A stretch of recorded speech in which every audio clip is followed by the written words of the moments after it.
Évidemment, les organismes de bienfaisance puis les organismes non lucratifs, ou en tout cas les organismes communautaires, lorsqu'ils participent au débat sur les politiques publiques, le font dans l'intérêt public. Ils ne le font pas pour des intérêts privés.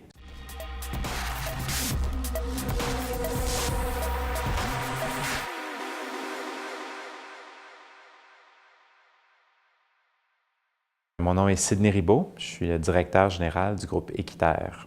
Tout ce qui concerne les organismes de bienfaisance, donc c'est-à-dire les organismes qui ont cette capacité ou ce droit d'émettre des reçus pour fin d'impôt, c'est un droit, c'est une réglementation qui date littéralement du 17e siècle, qui a évolué un petit peu au 19e siècle, mais qui n'a à peu près pas bougé depuis. M. Harper, lorsqu'il était au gouvernement, lui a pris avantage a vu qu'il y avait ces vieilles lois désuètes qui étaient appliquées pas toujours de la même façon et a donné un mandat à Revenu Canada de dire ben moi, je veux que vous ayez, je vous demande d'aller vérifier, d'aller auditer toutes les organisations progressistes, donc les groupes environnementaux, les groupes qui font la défense des droits humains, finalement tous les groupes qui n'avaient pas la même philosophie ou la même façon de penser de ce gouvernement-là, et de vous assurer qu'ils ne font pas trop de travail de politique publique. C'est finalement de dire si on a un crédit d'impôt, on ne devrait pas être pénalisé sur notre droit d'expression. Par contre, nous, ce qu'on dit, c'est écoutez, les entreprises privées qui bénéficient de subventions, qui bénéficient de crédits d'impôt, qui bénéficient de toutes sortes d'avantages du gouvernement, n'ont aucune restriction sur leur droit d'expression. Et lorsqu'on parle de politique publique, d'influence des politiques publiques, ont des avantages fiscaux qui sont beaucoup plus importants que les organismes de bienfaisance et donc des citoyens, parce que, évidemment, les organismes de bienfaisance puis les organismes non lucratifs, ou en tout cas les organismes communautaires, lorsqu'ils participent au débat sur les politiques publiques, le font dans l'intérêt public. Ils ne le font pas pour des intérêts privés. Cette goutte qui a fait déborder le vase a fait en sorte que, après discussion, les partenaires du projet ont pensé que ce serait une bonne affaire de produire une recherche. Donc, le plaisir de produire la recherche, c'est d'en discuter.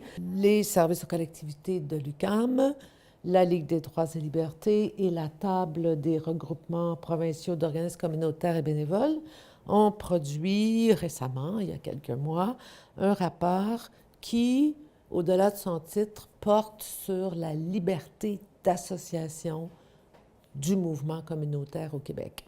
Pour certaines organisations, l'impact a été énorme.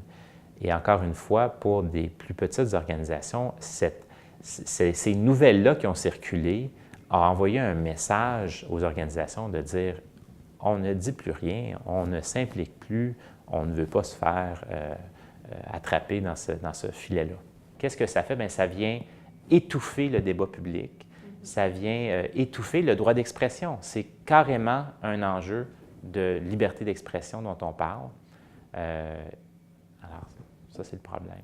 Les conséquences de ces tentatives-là, c'est de considérer tous les OSBL comme des lobbyistes, qu'on pourrait dire des lobbyistes, comme les lobbyistes d'affaires. Malgré qu'on soit sans but lucratif, malgré que nos activités et nos manières de travailler soient proches de la population, soient conçues pour représenter la population, ces éléments-là ne sont pas considérés par le gouvernement et la conséquence de vouloir nous assujettir, ce serait de nous empêcher d'être des lieux d'exercice du droit d'association, d'être des lieux d'exercice de liberté d'expression et des lieux de citoyenneté, en fait. Il y a un monsieur fort intéressant aux Nations unies qui est le rapporteur des Nations unies sur la liberté d'association et de réunion, qui s'appelle M. Kiaï, et qui a, depuis quelques années, produit un certain nombre de rapports. Le rapporteur Kiaï dit que la liberté d'association, elle appartient au groupe. C'est pas l'addition ou le total des libertés d'association de tous les membres de l'association. C'est vraiment elle, comme entité, qui a le droit d'exercer sa liberté d'association. La bataille n'est pas terminée.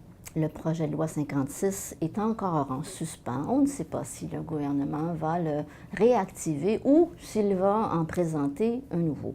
Ce qu'on a gagné de nos interventions, c'est de dire que le projet de loi ne pouvait pas être adopté dans sa forme actuelle. Et le commissaire au lobbyisme l'a reconnu dans son rapport.